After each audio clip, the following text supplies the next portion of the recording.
What's up, guys? It's KB. Make sure you subscribe to the Underground Sports Philadelphia YouTube channel. Click the bell icon down below so you don't miss a single video from us. And thanks for tuning in to another video from Underground Sports Philadelphia. Now let's get into it. Philadelphia, baby, you're going to love it. Best sports fans in the world. Actually, the worst, but that's what makes them the best. All right. I think we are all set. What is going on, everybody? Welcome into episode number 524 of Underground Sports Philadelphia. It's KB and Matt coming at you from Underground Studios. You already know we're talking Phils tonight. We're talking Sixers. Postseason schedule for the first round is out. We're going to talk Survivor. We're going to talk Union like we always do. But before we get started, make sure you guys are following us at Underground PHI on Twitter, Instagram, Facebook.com/Underground Sports PHI. Follow Matt on Twitter at Matt Castorina. Follow me at KBIZZL311. Subscribe to the podcast feed, Apple Podcasts, Spotify, or wherever you decide to get your podcasts. We are there. Leave a 5-star rating and review. It does go a long way for helping the show continue to grow, helps more people find Underground Sports Philadelphia, and just keeps our fan base growing and growing as we head into yet another busy season with the Sixers and the Phils all at the same time. And, of course, NFL Draft right around the corner. And make sure you guys are subscribed to the Underground Sports Philadelphia YouTube channel, youtube.com/@Underground Sports Philadelphia. That's where you get full video episodes of this podcast twice a week. You get every podcast on our network in full video form. You get shorts, clips, interviews, live streams. It's all on our YouTube channel. We're at 433 subscribers as of this moment in time that we're recording, on that road to 500 by the end of the month. And, of course, on that road to 1K. So go subscribe, youtube.com/@Underground Sports Philadelphia. And, of course, this show presented by the City of Vineland. And whether you are a company looking to expand, relocate, or you're a new business startup, selecting the right location is critical to your success. Vineland, New Jersey offers both an affordable business location and an excellent quality of life. The city's economic development department is a one-stop source for moving your project through the development and approval process. Their goal is to make this process as smooth as possible and to provide the fastest turnaround times in the region. If you are considering potential locations for your operation, contact the Vineland Economic Development Team at 856-794-4100. That's 856-794-4100. Vineland, New Jersey, where it's always growing season. And big thank you to Main Auto LLC, Security 21 Security Systems, Paul J. Gillespie Incorporated, and the Dental Wellness Center of Vineland for their continued support of this podcast. What's going on, Matt? Living the dream. The Philadelphia Phillies have everybody all in a muck on the timeline. And once again, we have to reiterate, you can't treat baseball season like it's football season. It's a slow start for the Phils. Lose the series today to the Marlins right before we started recording. They're 4-8, but I do hate to inform everybody that last season when the Philadelphia Phillies went to the World Series, that's right, they also started 4-8. Yeah, I don't know that firing the manager will be the the move, but I do think it's important to recognize that it's a very long season, of course. I think you could kind of argue both sides of this, though, like outside of like the Rangers and Yankees, which you could say just give a pass. We have not played the Rangers well, and they look pretty good, at least to this stage of the season. And the Yankees are, of course, always going to be a pretty tough series. The Reds was like a mixed bag, and that's a team that you expect, like as the season goes along, it's going to be a team that you expect to win 3 out of 4 against for the most part, or even sweep the series. And, I mean, the Marlins, we've never played well, of course, but a team that, again, you should be getting past. And you have the great first game against them, against Sandy Alcantara, of all people, of course. We are just his kryptonite. Somehow, drop a big one on their head. And it felt like maybe that was a little bit of a turnaround. You have some disappointing games after that. And I think the inconsistency is a little, I think, what has most people frustrated. You kind of seen a little bit of this team at its worst and at its best. It's also important to remember that they obviously have a lot of injuries that they're dealing with. Right. And, that's not going to go away. Obviously Rhys Hoskins going down right before the season, I think threw a wrench in a lot of plans and, don't have a lot to deal with there. And, Obviously, you don't have Ranger Suarez still for another few weeks. We all know, of course, about Bryce, but you even just guys on the fringes too. You lose your backup to Rhys Hoskins, right? And now you kind of have this, which I don't think is the worst thing. Alec Boehm, stationed at first base, Edmundo Sosa getting some run out at third base. A guy that I think got a lot of praise in the playoffs for some definitely like a few very important moments and great moments. And he's had some good moments too so far in this like very young season. I think he's like played his way into the starting lineup at least, most days of the week you can expect him to play. But yeah, I think it feels like the team is still kind of tinkering a little bit in some ways. And, it also feels like, outside of Bryson Stott, Brandon Marsh, Alec Boehm, there's actually not been a lot of guys hitting very well either. I think that's been a sense of frustration. You expect your young players maybe at the start of the season to struggle a little bit when you expect the Schwarbers and Trey Turners and JT Realmutos to sort of carry the load. They've done that in like mixed parts, but I think again it's if you look at it, Bryson Stott has been our best player, through 12 games, and that's not ideal. And I think that's maybe why I'm not so concerned, because you know that these veteran guys are going to find their form pretty soon. Yeah, we talked about it Saturday at our live tailgate podcast, which thank you to everybody who came out and supported. Hopefully the first of many that we have. We said, it was going to be important for the daycare to help carry this team early on in the season, whether it was Bryson Stott, Alec Boehm, Brandon Marsh, and, in some of those days off that kind of seems like he may need. Garrett Stubbs playing in relief for JT. You're going to need these young guys to step up, because you can't always rely on that veteran presence to be the end-all, be-all for this team. And that's kind of what we've been begging and pleading for years, is for the Phillies to have young guys contribute to this team. And now you finally have it, and right now they're the only ones kind of contributing. I think the frustrating part, especially about today's game, that I just continued to see, and I think we saw it on Saturday when we were at the game, and we've seen it throughout this early start of the season. I just don't understand the Phillies' hitting approach to start the year. The swinging at the first pitch thing is driving me absolutely insane. Like, if it's not, like, delivered to you on a silver platter, tied in a bow, right down the middle, get a feel for what the pitcher is giving to you, and don't give them an easy out or give them pitches to work with down the line. I feel like the Phillies are extending most of the pitchers that they're facing deeper into games because they're just not taking pitches. Yeah, I think there's three areas that I think the Phillies are. There's two that I think are very fixable, and it's what you just mentioned. Also, the base running, very weird. That came back to really bite them in that Reds game that they ended up blowing, because Schwarber had the weird rundown. Yep. There was a few other moments in Marsh, that game. Ran through stop sign at third base. Right. There's been a few moments like that, and I don't know if that's a communication thing or what. I have to assume that it is. I will say the Schwarber one, I called him out, but it was a great defensive play, and you could see he kind of threw his arm. He's like, fuck. But still, that's a little frustrating, and I think, again, in a game like that where you ultimately lose, it's hard to not think, what if, maybe that had gone a little differently. I also think too, I think in general, I kind of forgot what my third point was going to be, but I just think, it's the starting pitching has not gone as deep into games as maybe you would have liked them to. And I mean, that's a general trend in baseball in general, but, getting 4 or 5 innings is not, you want to be pushing the 6-7 mark. And I think too, we've seen some decent stuff out of our bullpen so far, but we've also seen a guy like Dominguez, right, who we've depended a lot on. You don't want to be pushing the gas on him very early in the year, knowing that you have to get 6 more months out of him and keep it in. This is a guy too that has definitely struggled for health at times in his career.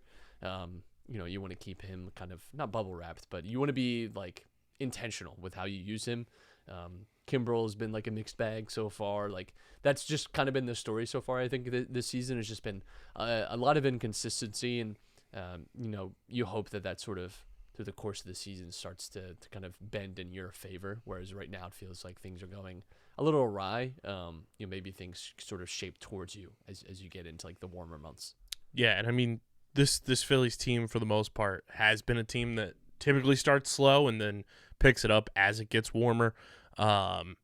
But it is a little concerning too, like you mentioned with the starting pitching, because you don't want to tax your bullpen as much as they have been early in the season. So that way, down the line, your bullpen is kind of limited as the season rolls along in terms of when you want to throw certain guys, how many innings are you kind of monitoring for certain players. I think we also have to realize that like this team's missing Rhys Hoskins. They're missing Derek Hall, who had surgery today. He's expected to be out 2 months. So you're not going to have Derek Hall back until about mid to late June, maybe. They're missing Ranger Suarez, so they don't have their number 3 starting pitcher in this rotation right now. And they're also missing the face of the franchise in Bryce Harper, who today was taking ground balls with a first base glove. And I feel like that might be hinting that Bryce maybe, when he comes off the injured list, could be seeing time at first base. It's not impossible because, we obviously know that he was able to play last year so much because he couldn't throw a baseball. I wonder so much about Bryce and the timetable that he's on because obviously they're not going to come out and tell us everything that they know. But, the fact that he's taking batting practice and it feels like every, game I watch or every like tidbit is like, well, Bryce was taking batting practice. Look at this. He's hitting bombs. And it's like, okay, what does that mean? What does it mean that he's hitting, home runs in April in batting practice? Like, should I be excited about that? It's so hard to place where he is on this like timetable return. We keep hearing late May. I find that just so hard to believe. Like, I really do. Like in my head, I'm expecting early July. Like if we see him like the week before the All-Star break, I think that'd be great. That's just in my head. Mm-hmm. I don't know if that's what reality actually is, but. Yeah, Bryce, and his impending return is definitely a big question mark. I think in general too, like this team is gonna, I think, have to endure a little bit. I think we knew that in the offseason. We kind of forgot what that might mean. That it might suck. Like it might suck at times, and you might, we don't have these guys again, like Rhys, as much as I think he's been sort of negatively talked about over the years for some of his moments, has, especially during the regular season, been a huge asset to this team in terms of the kind of spark he gives you. He can absolutely win you a series when he gets hot. He's just like that kind of like thermonuclear of a player. And, obviously not having Bryce, those are 2 big offensive pieces that, in the past few seasons have gotten you through. How many times had we talked about Bryce? Like Bryce is just unplayable right now, and is just carrying us through. Rhys is just in one of his, week and a half, 2 week stints where it's like he just hits everything. It's like a 1200 OPS, like it's just both those guys were capable of that, and not having them. Rhys obviously it's likely the whole season, but Bryce not for a few months at least. Like that can't be discounted. Like I think it gets exhausting mentioning that every time we talk about this team, but those are 2 big losses. But I mean the whole division. I feel like even the whole division is struggling with injuries too. So it's not even just the Phillies, and what they're facing. It's a lot of the teams in our own division are also having trouble keeping guys in the field. Doesn't matter. You got to win. And that's the important thing. You got to see the results turn around. It's one thing to say like, we got to be patient, but I can think too of when we got to the late stages of last season. We were looking at early season losses. Like if we just did not play the Mets already. I think you have 2 losses that I think you'll look back on and be a little pissed off at the end of the year. That Reds collapse and you can either pick last night against the Marlins or today against the Marlins. Yeah. Like we should have had two games already. I think that should have been flipped, and that's frustrating. Yeah, and I think the other thing to take away from this right now is it's still only 12 games, and the Braves are leading the division at 8-4. That's not an insurmountable lead in April. It's not like it's September and you're 4 games back. And then the rest of the division outside of the Braves, like the Mets are 1 game over 500, and then everybody else is under 500. So it's, the entire division's off to kind of a mid start to the season so far. And you're still kind of like, a lot of people are bringing up too the mentioning of Rob Thompson when he's talking about the starting pitching this year. So far, it feels like they didn't ramp them up enough in spring training. It's definitely possible. And I think that was also a concern with like so many guys being at the World Baseball Classic. Like I just wonder if there's maybe, like your normal routines for everyone too. Not even just the guys that were there. I wonder if maybe there's a little bit of a hangover in that sense. It's hard to say though. Like it's always, that's something that, even I think someone who's like following on the beat would never fully get to tap into, right? Like that's only something I think guys just feel with their own like rhythm and confidence and like the most intimate coaching staff would know. Yeah, so we'll see what happens with the pitching and everything. The other update with Bryce Harper is that Rob Thompson said that it feels like he could go on a minor league rehab assignment right now. They're just kind of waiting to see if he has the ability to slide. With the elbow issues, seeing how everything feels comfort-wise. When he was fielding ground balls today, he still had the robotic, contraption on his arm to kind of keep it level and in place. That is a huge step, especially, base running wise with Bryce and how aggressive we've known him to be on the base path. So I think that's the next step in determining what his timeline truly is when he feels comfortable sliding on the base paths. That's, I think, the next step to figuring out when a minor league rehab assignment happens and then when the potential return date is for Bryce Harper. Well, I tell you this, you don't have to worry about base running if you hit a home run every time. That's true. I think some of these guys, too, that were at the World Baseball Classic, you can kind of tell the World Baseball Classic, the World Series, kind of just fatigue is still there early on this year. JT just does not look like himself. He's swinging at the first pitch almost every time he's up to bat, and it doesn't help that, Garrett Stubbs seems like he's dealing with a hamstring issue as well. And then Taijuan Walker, while he's pitching well, he's not getting deep into games. He was part of the World Baseball Classic. And I'm not blaming that. That's just something you have to account for early in the season. And you look at Aaron Nolan, Zach Wheeler, Sir Anthony Dominguez, Ranger Suarez, all of those guys going deep into the postseason, into November for the first time in all of their careers. It's going to pay a toll on your body, and you're going to have to find a way to bounce back from that. And that's my kind of explanation for the early season struggles as well. Is some of these guys had never gone that far into a season in their careers, and now they're just kind of getting ramped back up and used to kind of the fatigue that's hitting them now. Yeah, I think it's always hard for us to say, but I think, I'm not hitting panic buttons just yet because I think in the back of your mind, like, that it seems reasonable that could be a reason why things are not shaking the right way just yet. And Matt, as we always do, let's take a look, 12 games into the season, the NL East run differential brought to you by our amazing merch partners over at PHI Apparel Company. PHI Apparel Co. provides unique designs and high-quality clothing for the great fans of Philadelphia and Underground Sports Philadelphia podcast listeners. All of our podcast exclusive merch is on PHI Apparel Co.'s website. With their original designs for all, there's no doubt you'll stand out in the crowd at your tailgates, at the Wells Fargo Center, Citizens Bank Park, Subaru Park, wherever you may be, you're going to stand out in the crowd with the unique designs from PHI Apparel Company. And our listeners can use promo code UNDERGROUND for 10% off any and all apparel orders when you shop online at phiapparel.co. That's phiapparel.co. Use code UNDERGROUND for 10% off your order. Matt, the NL East run differential 12 games into the season is quite the ugly sight. Only one team sitting above the negative marker right now, and that is the first place Atlanta Braves at a +9. The New York Mets hovering right at the Mendoza line at -1. The Phillies helping contribute to the Marlins being below them, even though they're ahead of them in the standings. Marlins at a -26. Your Philadelphia Phillies, everybody, at a -15. And the stolen franchise Washington Nationals had a -18. Did make up a little bit of ground. That big win over the Marlins definitely pushes things in your favor a little bit, but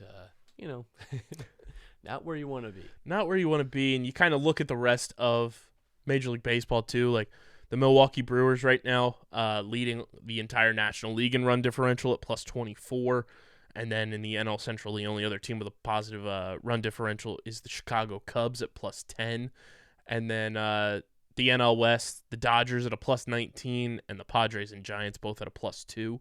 So the NL kind of off to a bit of a slow start in terms of run production, and the only teams that are kind of up and above everybody else, they reside in the American League. It's the New York Yankees at a plus 28, and then the hottest team in baseball, the 11-0 Tampa Bay Rays, at a plus 63.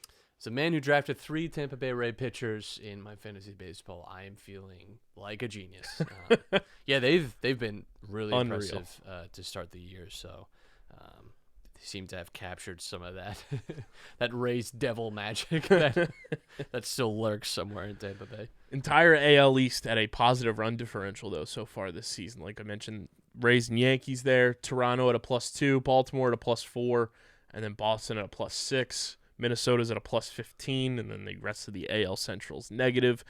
And then Texas, the Angels, and the Astros all positive, while Seattle and Oakland are negative. Right now, I believe it's the Oakland A's who have the worst run differential in all of baseball at a minus 53. Like I mentioned in our season preview episode, if you fade the Athletics this year, you're going to win a lot of money because they're just not a good baseball team, and I think the one decision they got right was trading the Phillies' Christian Pache. Yeah, he had a few bright moments over the weekend. It's obviously been like a mixed start for him, but I think there's just like some signs of life there. You know, that's kind of what you want out of what is essentially a flyer. You know, like at the very real sense. So, we'll see how his time develops. I know there's a lot of talks of him hitting waivers and hopefully clearing them, and that's how he returns to the Phillies, right? But there's we got some sparks at least. Yeah, not the best at bat in the bottom of the 10th inning today. Kind of swung at the first pitch and popped it right up. Phillies did get their rings on Sunday, their National League Championship rings, which was a hot debate in the streets. And by the streets, I mean the Twitter timeline of people being either extremely against the Phillies getting their rings in public, or these rings are sick, good for the Phillies getting them. I kind of lean in that camp. You won an entire league. I don't care if the American League and National League aren't, what they once were. You still were the best team in your league. You deserve to get recognized for it. The people who are saying, it's a runner-up ring, it's a loser's ring, you just don't like fun. I'm fully convinced you just don't enjoy life. The rings were sweet, and it was really cool, too. The Phillies got their rings on Easter, and AAA has the day off for Easter, and the Phillies invited the select guys that were on the roster for an enough amount of time to be at the ring ceremony, which was pretty cool. And one Scott Kingery got quite the ovation. Yeah, I think it's cool, to do that, and obviously, we could talk about maybe celebrating a little bit too much, but I think it's worth celebrating, and I think it's worth. I think it's nice too, like so many guys within the organization, like they handed out like over 60 rings to players, which guys like are aware of that. Like when you talk about like organizations taking care of players and like celebrating them and like that stuff matters, like it just does, like I can remember there was that NFL survey of like players like talking about like this shit matters to players. Like it's not ultimately like money is important and for some guys too like winning is important. Ultimately I think for most people it's money, which is fair, like it's a job. I think like stuff on the margins like this, like the culture and like the fact that you have an owner that's willing to like throw down a crap ton of money and celebrate you, and the fans will like be there to celebrate you too, like for achievements, is like that matters. That I think that really does. And so I think it's good. I think it's life is too short and you're not guaranteed anything. Like celebrate the wins that you get, even if maybe other people say that it's a little over the top or a little ridiculous. Like I think it's totally fine to take a moment to recognize like last season was really special. It was a lot of fun. We just do not get moments like that in sports in general, but also the Phillies in their history have not. That is not a regular thing for them. Yes. So yeah, it's worth it. And I love the any team, whether it's an actual championship ring or you won your league, you won your conference ring. I love the breakdown of everything that goes into it, the attention to detail. So Matt, the Phillies Liberty Bell logo that's on the front of the ring, there's 0.82 carats of sapphire in the Liberty Bell to represent the 82 Phillies hits through the NLCS. There's an emerald cut white diamonds are set in a brick pattern to pay homage to the architectural elements of Citizens Bank Park. And there are 96 diamonds in the champions that is underneath for National League champions to represent the 96 total wins through the NLCS, and a row of 63 rubies circling the side of the ring to represent the total number of players receiving a National League championship ring. And then on the inside, because the ring, this is the new thing, I think, with all types of, championship rings. They either open up or they flip up, and there's an inside to them. There's a leather inlay with the NL Championship trophy inlaid into a piece of leather from a game-used baseball from Game 5 of the NLCS. The player name is framed inside a silhouette of signage found throughout Citizens Bank Park. The player number is in rubies, and it's set on a background of brick pattern to pay homage to the elements of Citizens Bank Park.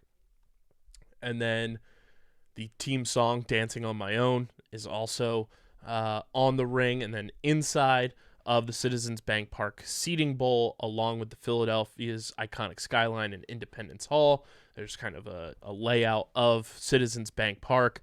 And the number 45,485 is on the inside, which is the total sellout crowd for Game 5 of the NLCS.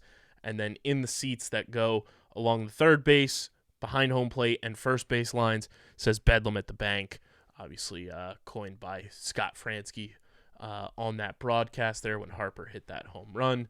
The ring's beautiful. It's unreal. It has, the series finishing games and losses from each team that the Phillies beat on their way to the World Series.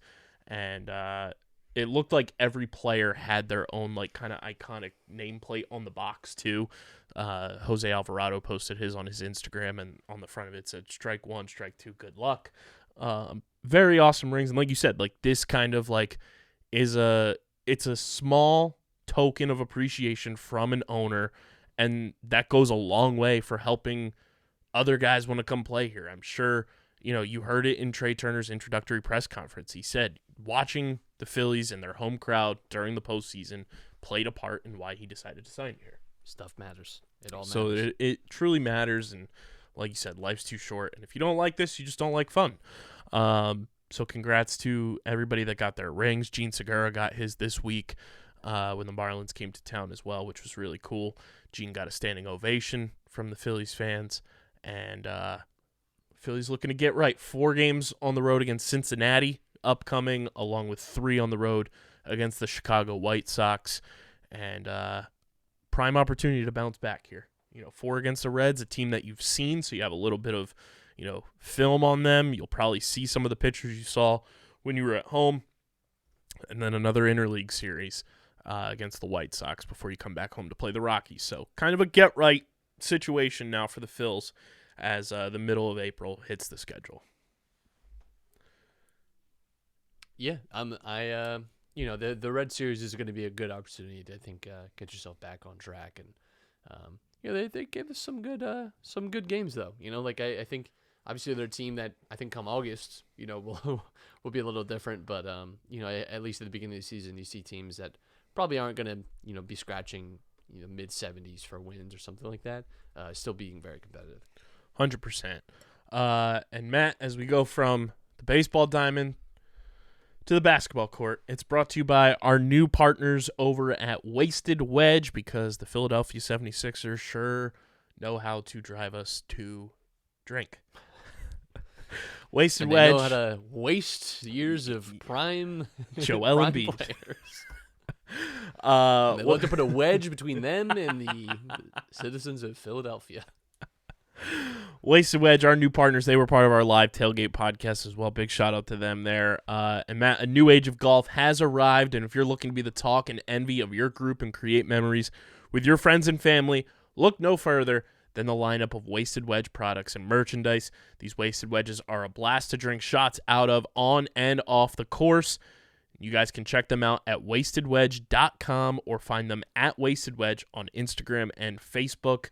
Remember the name, wastedwedge.com. Big thank you to them for sponsoring the show. Wasted Wedge, more shots, more fun. Their product is super cool. Had a bunch of people come up to us at the tailgate, like, where'd you get that golf club and everything? It's Wasted Wedge, baby. They're the best in the game. Big thank you to them for sponsoring today's show. Matt, the first round of Sixers 2023 postseason schedule is set against the Brooklyn Nets. Everything gets underway 1 o'clock p.m. on Saturday. Game 2 on Monday at 7:30. Game 3 on Thursday, April 20th at 7:30 in Brooklyn. Game 4, Saturday, April 22nd, 1 o'clock p.m.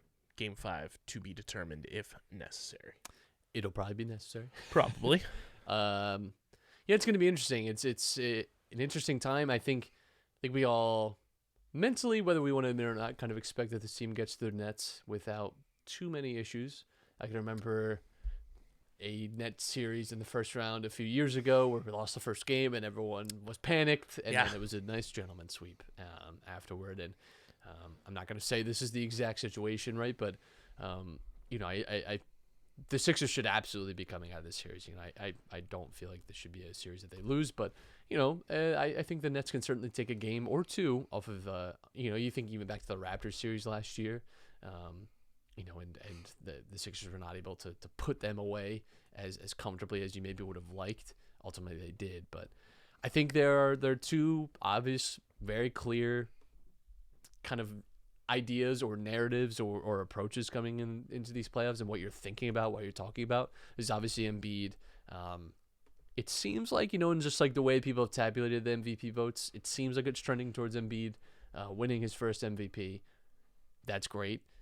That comes, though, with its extra set of expectations and pressures that, are just, they are what they are, right? And then it's obviously Harden. He's a guy that I think has been bemoaned over the years for his, playoff performance and his ability to really, thrive in the crucial parts of the game. He's not typically been the guy to, take over series necessarily. He's had good performances here and there, but, largely speaking, has not been as impactful as you want him to be.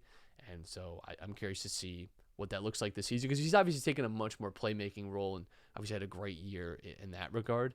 And I'm curious to see how that goes. I think the Nets series is kind of the tune-up. We all know that we're sort of hurtling towards a Celtics second-round series. And that I think I'm saying that my hands are getting a little sweaty just thinking about that. But, I think for me, it is so much about these playoffs is getting out of the second round. Mm-hmm. And I think, the MVP, all these things are great. And I like that Embiid is going to likely get acknowledged individually, but, we obviously have the Harden potentially leaving this summer thing sort of still lingering. And you wonder too, if Harden leaves, if Embiid looks around and says, I want an MVP here, I did everything individually I can do. I'm not sure. I'm not trying to be doom and gloom, but this is kind of what's at stake with this playoff run. And this could be the last time that you see this team assembled this way.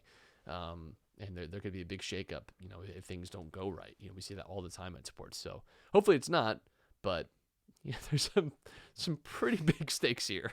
Well, to add to your point there, Woj said on, I believe, SportsCenter or around whatever the NBA show is now on ESPN, that if the Sixers don't get out of the second round, there are big looming ramifications.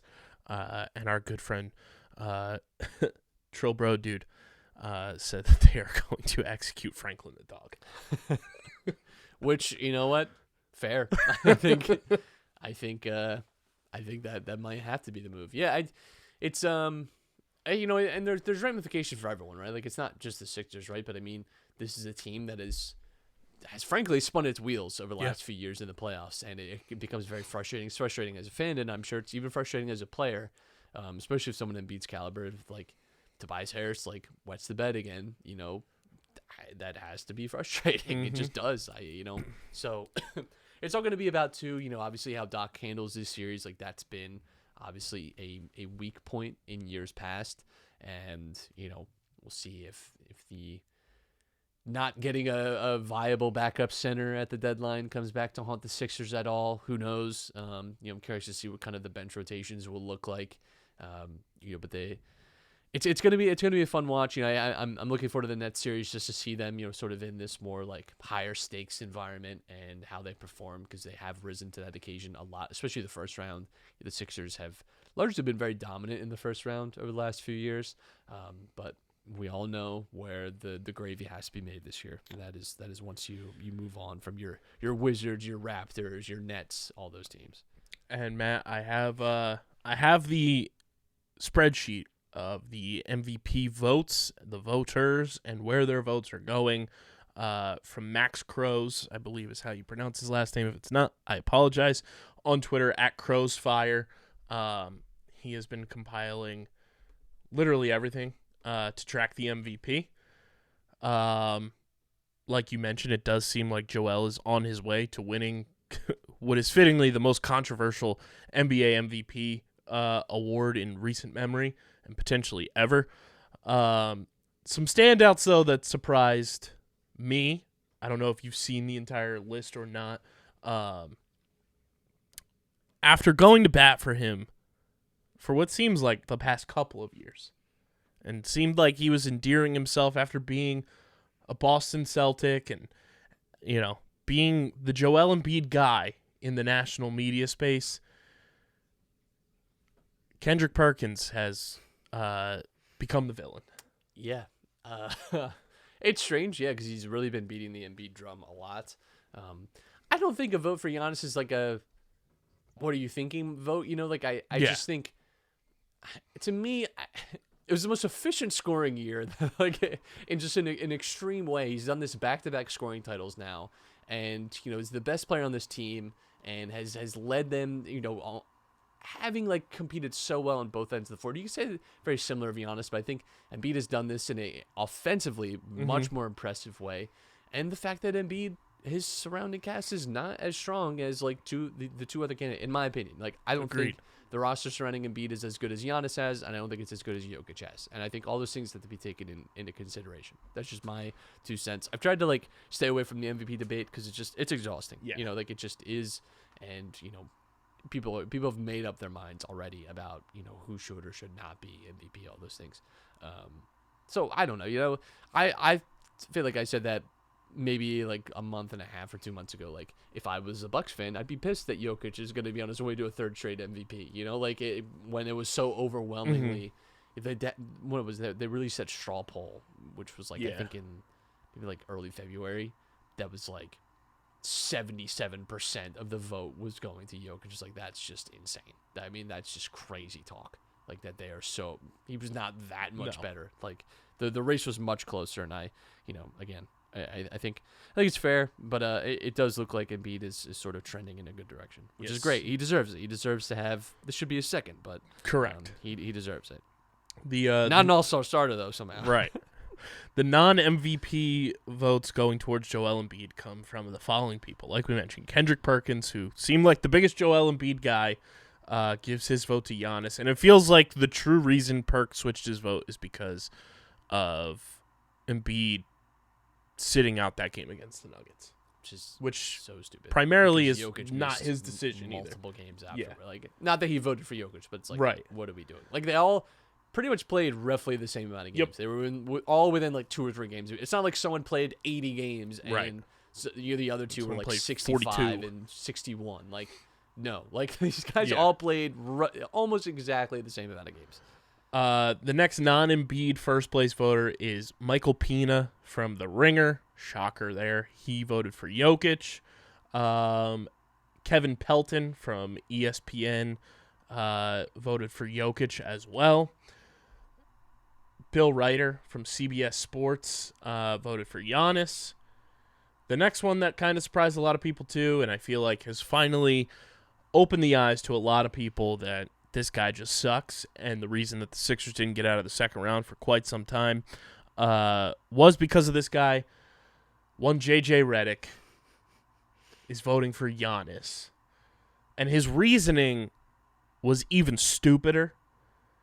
When you claim to be best friends with Joel Embiid, and you want to talk about the playoff runs and the grinds that you went on with him while you were in Philadelphia, and then just completely flip your argument to being Giannis was the best player on the best team, this, that, and the third.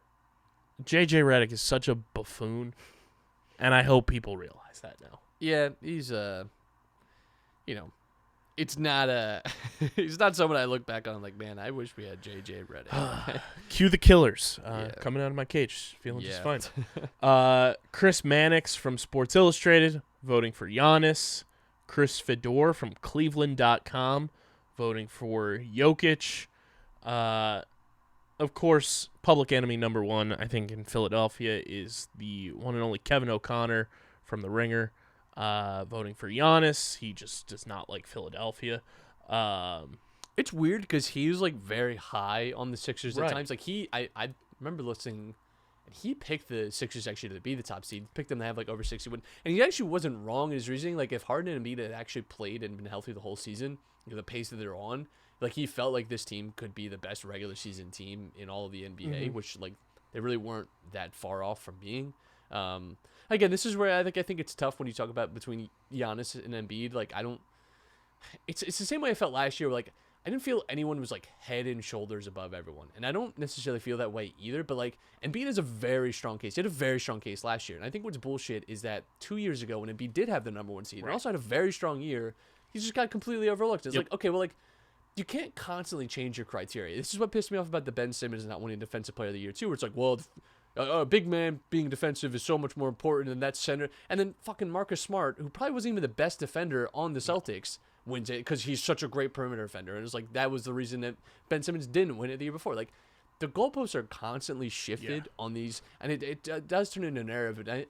I don't want to say it dilutes the award because the MVP is still the MVP. Like, it still matters, but like it does kind of get into BS mode, sometimes where it's like, okay, well, like 2 years ago that didn't matter, and now all of a sudden it matters. And so it feels like this is the only sport that it gets this way. Yes, and it gets very contentious, and I think it's because this sport more than so many others, because the impact is so much greater of having one great player, and you have I think this kind of like phenomenon now too, where like and I don't think there's necessarily anything wrong with this, so to speak, but where like you have fans that follow specific players, and I think people get very, very focused on like their guy and get tunnel vision for their guy, and I think that becomes a challenge sometimes.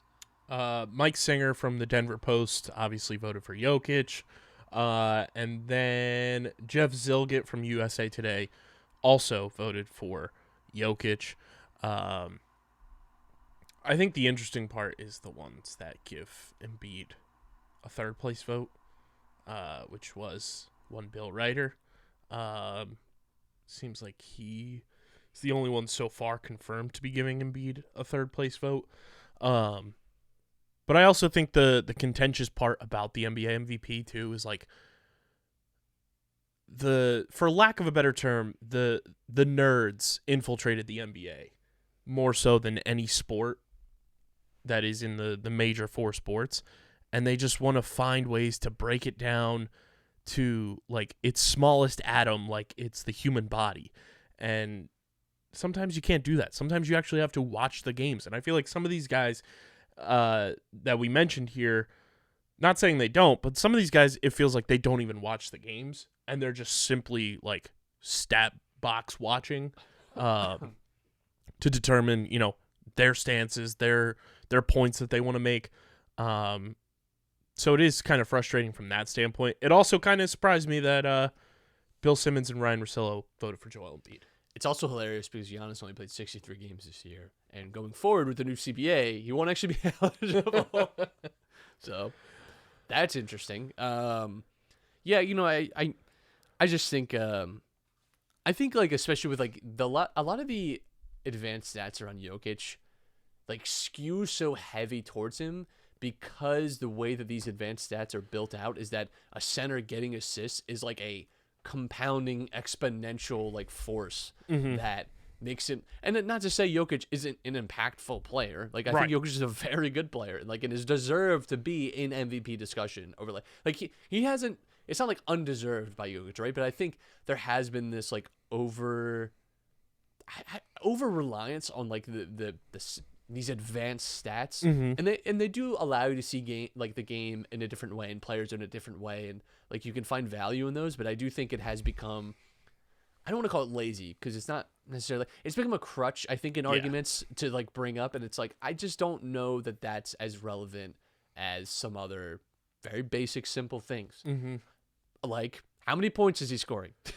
It's literally what is his field goal percentage? How efficiently is he doing that? I don't know. Like, I just think those things matter. You know, like I think your overall game matters. All three of these players, I think, have fantastic overall games. I just think Embiid has been the best of them this year, and I don't think that's that crazy to say. And I think all three of them are a lot of fun to watch in just like different ways. But I just think that it's been Embiid's year. That's it. It's literally the advanced stat nerds. That boy nice. Yes. Like sometimes you have to be that boy nice season. But yeah, hopefully the Sixers take care of business in round one, and they did the unthinkable. James Harden leads the league in assists. Joel Embiid leads the league in scoring. I couldn't remember. I don't think that had ever happened. I know when we looked it up. They said, I think in the 70s. Yeah, I think it was 78, 79 was the last time it happened. Because that was like in play, you know, like halfway through the season. I remember us discussing like the possibility of that, and like it just has not happened. Has not happened. Like not even just modern NBA. Like like the 70s, they were still smoking at halftime. I'm pretty sure. Mm-hmm. You know. So yeah, like it's a very rare thing to have two players like be so good at those things within the same court, and that gives you the ceiling that the Sixers do have. You know, it's about reaching that potential. Yeah, I'm gonna pull it up here. I forget who the teammates were, but they are they're the first pair of teammates to win the scoring title and assist title in the same season since George Gervin and Johnny Moore in 1981-1982. George Gervin and Johnny Moore. Not quite like Theophilus Buxton of you know, like the old baseball names we get. But I do have an old baseball name because I meant to bring this up when we were talking about the Phillies. Bryce and Stott, obviously Bucket Cleaver off to quite the start of the season for the Fightins, has a 12-game hitting streak to begin the year. He is the first Phillies player to have a 12-game hit streak to start the season since 1950. Matt, can you name the player in 1950 who had a 12-game hitting streak to start the season for the Phils? Bottleneck Jones. Pretty close. Willie Puddinhead Jones. Wow.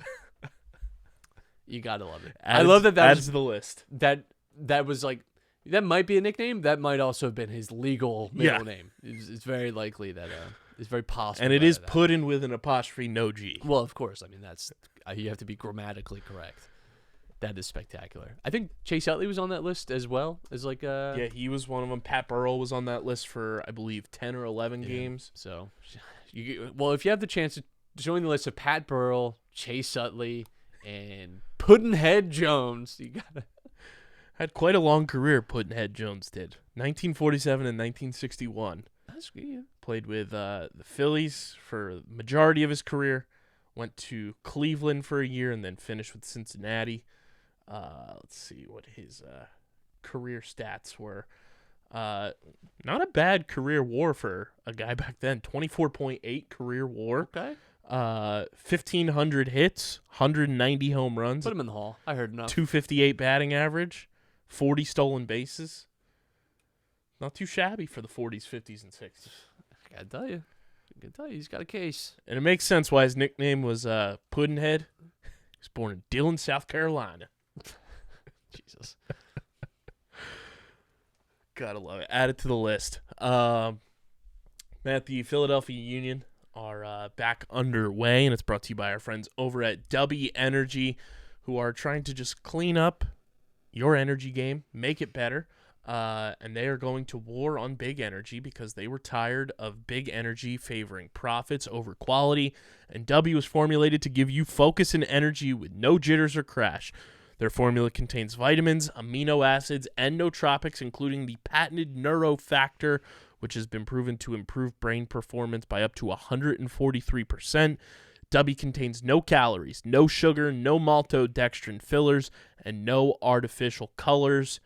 And their anniversary is coming up at the end of the week. April 15th, they have a new big surprise dropping on their website that you won't want to miss. So you guys can clean up your energy game and check out all the flavors they have in stock, which is pretty much everything across the board. Go to w.gg and use code UNDERGROUND. You get 10% off any and all orders from our friends over at W. They also just released W desk mouse pads that are extra large. There's a black camo one and then a cherry blossom skyline one. They look really nice, so you can improve your setups and everything. But go to w.gg, start cleaning up your energy game with code UNDERGROUND for 10% off your order. Matt, the Union back at it. Champions League still in the mix, and tonight, 10 o'clock, they could be moving on. Yeah, down in Guadalajara, as it was, and across in Guadalajara too. I should definitely say. Yeah, they haven't been a team that has gone on the road very often and won. Have not won an away match in their last 7, so it's a big test. They go there with a 1-0 advantage, which is a huge boost to them. They rested at the weekend too, and obviously lose to Cincinnati, which is frustrating. But you have a fixture like this in mind, a lot of travel, and again, just a big atmosphere, and with the hopes that you get to the semifinals where you kind of get a nice draw maybe and find your way to a Champions League final, and that's just a big deal. So it's obviously a huge game, and I think we talked a little bit last time about this team might be side-eyeing a little bit the Champions League, and that might be a kind of a cause for some of the early season struggles. I think it was definitely very much the case over the weekend. You saw a lot of guys be rested and a lot of rotation, and I thought Cincinnati just really outclassed the Union in that game. But it adds a little bit of pressure too. I think when you rotate like that, you really have to get your performance right tonight. It's strange, like I said, because the Champions League has been where this team has looked the best so far this year, where we've seen, I think, 2 of their best games so far have been in CONCACAF Champions League. So it's a big test against Atlas, and I'm looking forward to waking up tomorrow and seeing what happens, because I love them, but I don't have the capacity to 10 stay o'clock up till on a 10 weekday o'clock. is tough. That is a tough ask for us, but I think they have the capability. Again, when you have the 1-0 advantage, that is a nice little comfort zone to get in and perhaps have a decent shot at progressing here. On the road again this weekend too, at Chicago. And then they come back home to end the month of April on the 22nd against Toronto before their May schedule looks like this. They're on the road against the New York Red Bulls, on the road against Colorado, on the road against DC United. They're home against DC United, and then home against New England, and then on the road against NYCFC. And then they finish the month of May at home against Charlotte. So their month of May schedule kind of a mixed bag there. Seeing some opponents that you haven't seen yet this year, some repeats. This team, too, it feels like they're kind of like the Phillies in a sense lately, where as the weather gets warmer, they get better. So hopefully that's the case in the month of May for the Union. Yeah, absolutely. And we saw it again last year where they had a slower start and built up momentum. I think the midfield is really the problem to be focusing on. That and I think also too when you get Kai Wagner back, I think that's a big component that's missing here, that maybe has gone a little undermentioned. And yeah, I think once you get him back, maybe find your rhythm again in the midfield and maybe make some adjustments, I think this team is in a much better way. And as we always do, Matt, end the show for the true fans out there, Survivor season 44, and we have Survivor news this week that kind of made its way across the socials. We'll start with that. Survivor Season 45 looks like it is rumored to be 90-minute run times going into next season. Wanted to get your thoughts on that. That would be the season upcoming in the fall. So 90-minute Survivor episodes potentially on the horizon for Season 45. Makes me wonder one thing, if maybe it's a returner. 45, you like the kind of the rounded numbers. We like to go by 5s especially, and by 10s especially. So I wonder if maybe there's something a little special about the season. I've kind of wanted the extra half hour for a long time because I think it gives you that much more understanding of what's going on. And the game is so much faster now too, where I think it can be easy to lose sight of like strategy and who's with who's talking with who. And It also gives you a little more time just to get to know them a little bit better as like people, and that kind of makes you care a little more about them getting voted out or staying on or winning eventually. I've always felt like they could even package it. We obviously have like the Paramount Plus extension and things like that. Before that, you had like the Ponderosa videos and stuff. Like I always felt that there was like definitely a place where, especially for people who really wanted that extra stuff, that you could always like cut together like 20 minutes of stuff, and like you always used to have I think they still do it. The secret scene, I don't know if that's still a thing. I can't remember like seeing that actually in the last few seasons. Maybe I just haven't looked hard enough, but like people would like go crazy, and there's like 2 minutes of like nothing, and I think there's always been kind of an appetite for that. So it's obviously tough, like when you're on a big network, there's a lot of other big shows that that they're also pushing, and it's hard to like worm your way through and get that extra time. But I'm glad, I'm hopeful that too, it kind of leads to like seeing a little bit more of the strategy play out and feel like you're actually like in on the stuff, Mm-hmm. Yeah, so we'll see if that truly is the case. We tweeted the article from @BuffsandSnuffs on Twitter, so definitely go check that out. But our Buffs and Snuffs Survivor 44 episode breakdown brought to you by our friends over at Tomahawk Shades, the best small batch eyewear in the game. Guys, the sun is out. Got to protect your eyeballs when you're outside, and when you're watching Survivor, protect your eyes with their Blue Light Plus glasses. They're the best in the game. It's an affordable product for it's a fraction of the price of those big name eyewear companies, and it's high quality product that you're getting that is even better than those big name brands. Their sunglasses, their blue light glasses, they have prescription lenses, and they're also partnered with a Survivor legend, Tyson Apostle. So jump on board with Tomahawk Shades, and when you go to checkout, use our promo code USP at tomahawkshades.com for 25% off your order. So you're already getting a quality product at an affordable price, and we're giving it to you for an even bigger fraction of that price with promo code USP for 25% off your order at tomahawkshades.com. Matt, the merge has come and gone. The new buffs look exquisite, and Josh is voted out at Tribal Council. My second fantasy Survivor player to bite the dust. That was a tough one. Felt like he felt like he lied a little in ways that you didn't have to lie about. I would like to just say this to anyone who's going on the show and has like what we deem to be an oppressive career. Just say your career. You don't have to lie. And the lie he told too was so strange to Jam and Caroline, where he's like, "Oh, I like was going to medical school, or like I'm in medical school or something, like and I didn't, like that was too hard." Like I don't like, what are you doing? Like just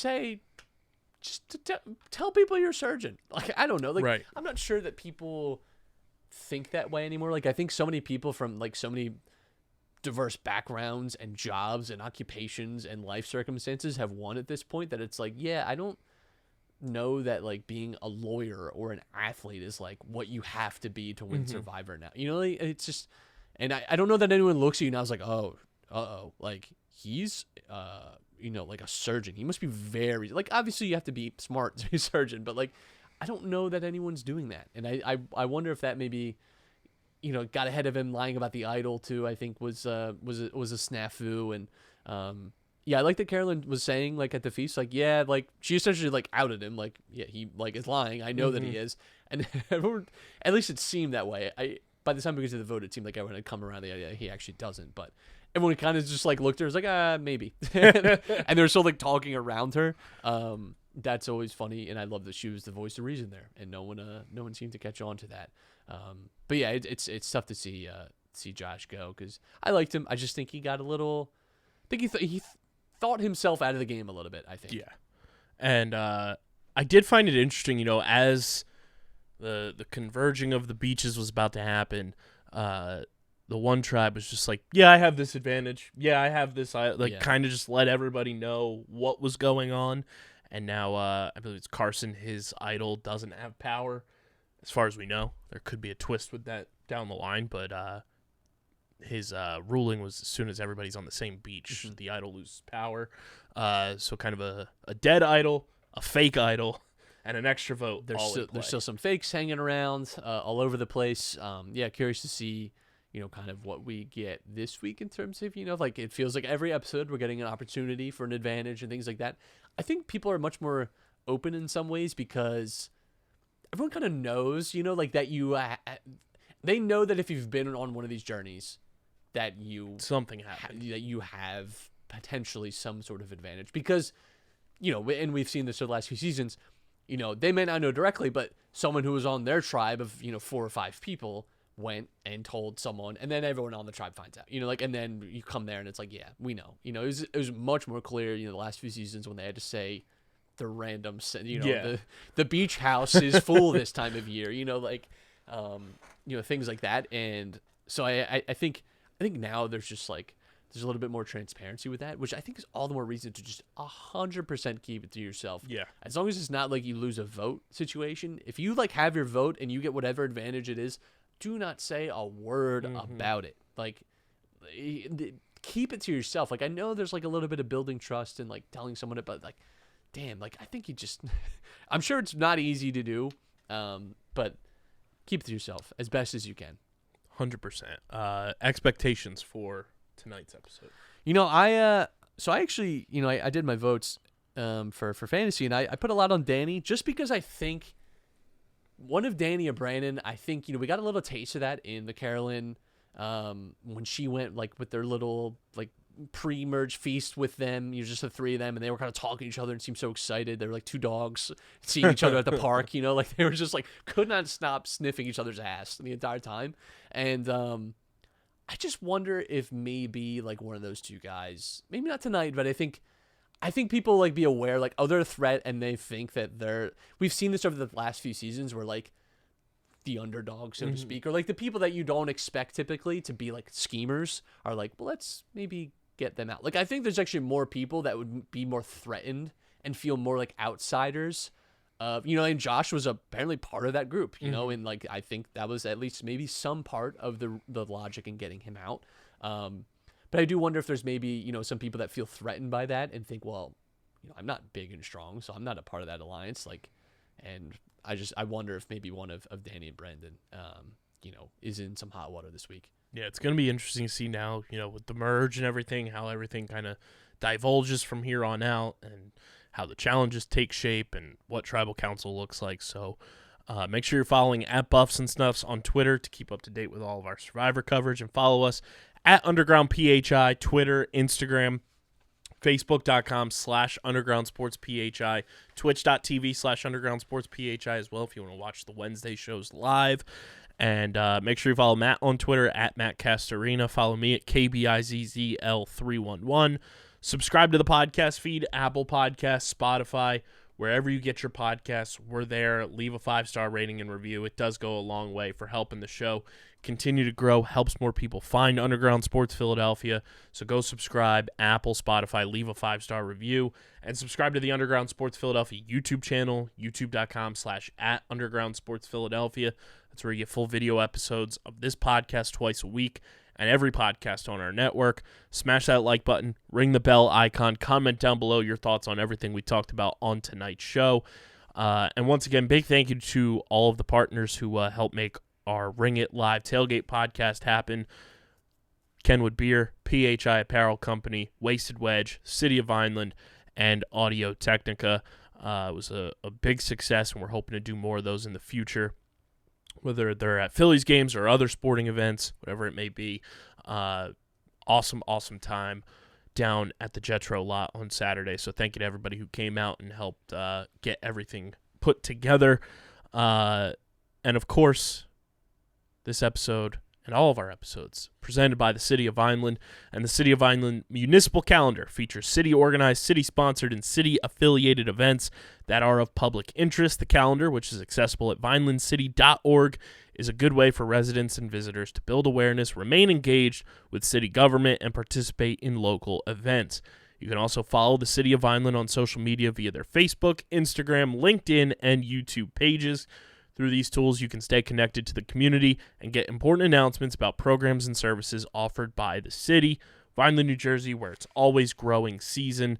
And big thank you to Main Auto LLC, Security 21 Security Systems, Paul J. Gillespie Incorporated, and the Dental Wellness Center of Vineland for also sponsoring this episode.